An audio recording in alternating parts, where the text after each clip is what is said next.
Have you ever had this happen? You share a big, exciting dream with a friend, someone you trust, and you walk away from that conversation feeling, well, smaller. It's such a weird, unsettling feeling, right? It's this subtle sense that the very people who are supposed to be cheering you on are somehow quietly clipping your wings. So let's get into this because it's a dynamic that can literally shape your entire life. So let's just put the question right out there, blunt as can be. Are your biggest supporters secretly holding you back? Now, I know that's a pretty provocative thought, but it's one we have to ask if you feel like your ambition is constantly being met with this, this strange kind of friction from the people who are supposed to be closest to you. And here's the good news. You're not imagining it, you're not going crazy. This confusing dynamic, this hidden shadow that can creep into our most supportive relationships, it actually has a name. And just being able to name it is the very first step to dealing with it. It's called supportive sabotage. And the key thing to understand here is that the support is actually just a disguise for doubt. See, it isn't outright criticism, that would be too obvious. No, this is way more insidious. It's the art of discouraging your ambition under the mask of caring for you. And a lot of the time, the person doing it isn't even fully aware of what's driving them. So, how does this actually show up in real life? Well, according to psychologists who study this stuff, this behavior typically comes in two very distinct, very recognizable flavors. You can think of them as two different archetypes of sabotage. On one side, you've got the passive-aggressive enabler, and on the other, you have the secret competitor. Now, both of them can clip your wings, for sure, but their methods and their motivations are totally different. One operates from a place of what looks like concern, while the other is coming from a place of hidden rivalry. All right, first up, let's talk about the enabler. You know this person. This is the friend who sounds like they're your biggest protector. They'll say things like, "Oh, I'm just worried about you. That's such a huge risk." Or, my personal favorite, "Are you sure you can handle that much pressure?" They're framing your ambition as something dangerous, something that could hurt you, and positioning themselves as the caring one who's just trying to save you from yourself. And then there's the secret competitor. Their sabotage is a little different. It's coded in faint praise and these little backhanded compliments. They might say something like, "Oh wow, that's a brave choice," but the tone implies it's actually foolish.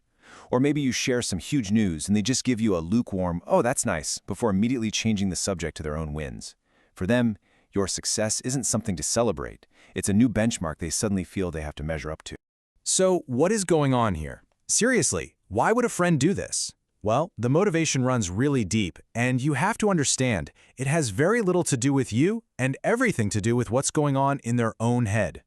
This phrase right here really just nails it. Doubt is presented as concern. This is the #1 tool of the supportive saboteur. They are literally planting the seeds of their own insecurity in your mind, but they're dressing it all up as loving advice. It's a manipulation tactic, whether they realize they're doing it or not. So what does that really tell us? It means the hidden motivation isn't actually about your safety or your well-being. Think about it. If it were, the conversation would feel empowering, right? It would feel energizing, not draining. It would be about finding solutions and cheering you on, not just poking holes in your plans. And this phrase, wow, this is it. This explains the core issue perfectly. For that person, your success can feel like a silent ego death. Every single step you take forward shines this bright, uncomfortable spotlight on their own stagnation, on the choices they didn't make, on the risks they were too afraid to take. And here's the darkest part, the real confirmation. If you take their advice and you scale back your dreams, or worse, if you try and you fail, they feel this secret and often totally unacknowledged sense of relief. Your stumble basically reaffirms their own cautious worldview, and it calms down their insecure ego. The balance, for them, is restored. Okay, so now that we can spot the behavior and we kind of get the psychology behind it, how do you actually apply this to your own life? Well, there's a really simple but incredibly powerful way to audit your entire social circle. What I'm about to share with you, it works like a litmus test. It's just one single question that cuts through all the noise, all the excuses, all the confusing conversations, and it just gives you this one crystal clear moment of truth. So here it is.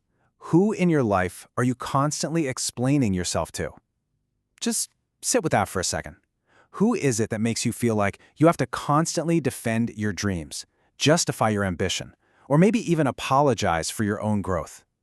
The answer to that question, well, it'll tell you everything you need to know about whose support is the real deal and whose is clipping your wings.